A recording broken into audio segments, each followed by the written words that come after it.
কখনো মনে রাখবেন, কোথাও গিয়েছেন, শুনেছেন যে ওই মানুষটার, ওই ছেলেটার বাপ মারা গেছে, মা মারা গেছে, খবরদার এরকম সন্তানের সামনে নিজের সন্তানকে, নিজের ভাইকে খাওয়াই দিবেন না, আদর করবেন না।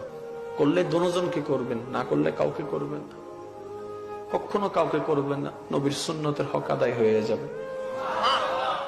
আপনি যখন একজন এতিম বাচ্চার সামনে নিজের সন্তানকে কোলে ধরেন, তারা তো মনে আশা জাগে, আমার বাপটাও যদি থাকতো আমাকে এভাবে চড়াই ধরত।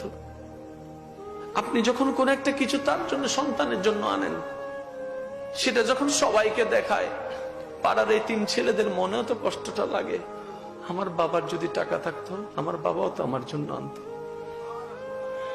আমার রাসূল কি বিধান করেছেন জানেন? তোমার ঘরে খাবার যা আছে, পাশের বাসার মানুষ খাবার খাচ্ছে কিনা দেখো, না পাইলে তোমার থেকে ভাগ দিয়ে দাও।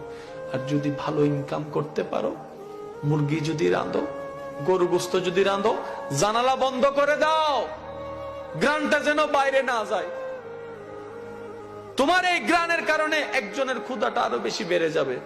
কাউকে কষ্ট দিও না, এটার নামই ইসলাম।